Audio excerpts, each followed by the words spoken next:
Power is not always loud. Sometimes it comes wearing silence, forged in paranoia and steel. He was not the loudest speaker, nor the brightest mind among revolutionaries, but he outlived them all. He reshaped a continent through fear, ambition, and calculation. His name became a system, his rule a nightmare. But how did it happen? Welcome to Chronicles of Legends. Today, we answer a dark and difficult question. Why was Joseph Stalin so powerful?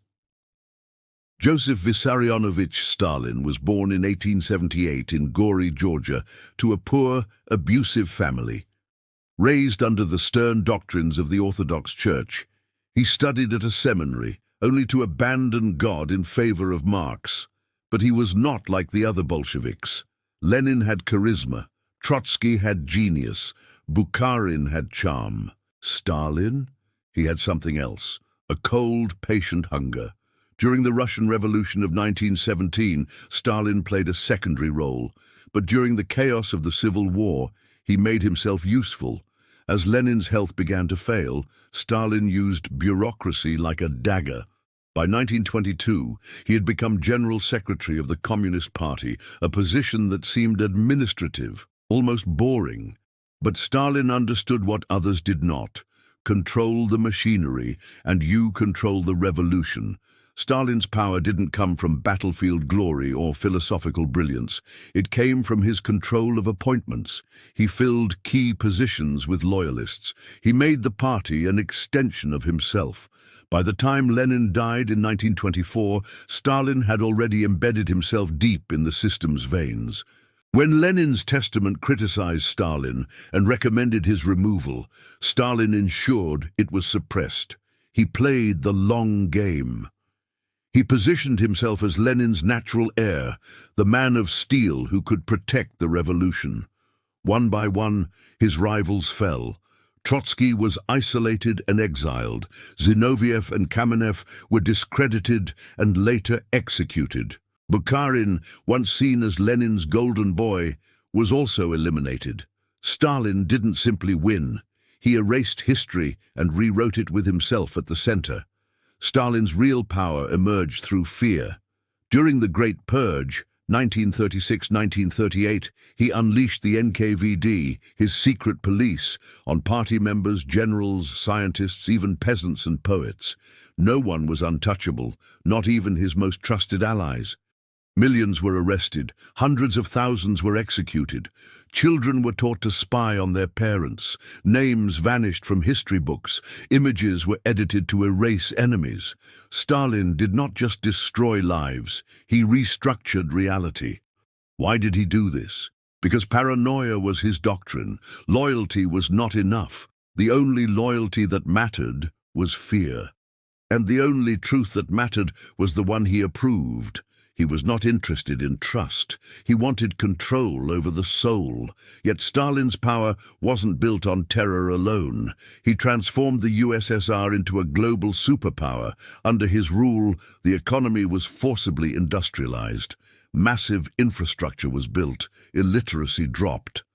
The Red Army became one of the strongest in the world. He created the 5-year plans, which directed every aspect of economic life. It was brutal. Millions starved during the collectivization of agriculture, especially in Ukraine, where the Holodomor claimed millions of lives. But to Stalin, suffering was a tool. He said, "A single death is a tragedy. A million deaths is a statistic."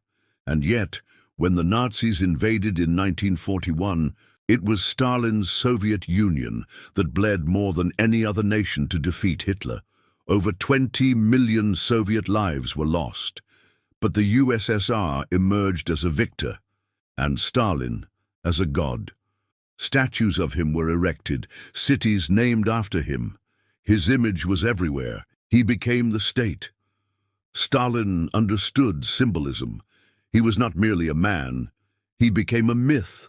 Through propaganda, education, and fear, he fashioned a cult of personality so intense that people wept at his speeches, even as their families were being taken away. He controlled art and literature, science and agriculture, memory and identity. He dictated how history was told, how children learned, how heroes were celebrated. There was no realm outside Stalin. He was the author of the Soviet soul, shaping it with iron and ideology. Even death could not fully end his power. Stalin died in 1953, but his shadow lingered. Some saw him as a monster, others as the father of Soviet greatness. Even today he is remembered with ambivalence, a mixture of fear, pride, and trauma. So why was Stalin so powerful? Because he mastered the machinery of fear, the illusion of loyalty, and the narrative of strength. He turned paranoia into policy, bureaucracy into a weapon, and history into a mirror that showed only his reflection. Stalin's power did not come from the people. It came from his ability to reshape the very idea of truth, to command the present by rewriting the past. He showed us the terrifying potential of modern totalitarianism, not just to rule bodies, but to colonize the mind. And in that darkness, he remains one of the most dangerous legends in the chronicles of human history. Thanks for watching Chronicles of Legends. If you found this story insightful, subscribe and join us as we uncover more voices who shaped or shattered the world.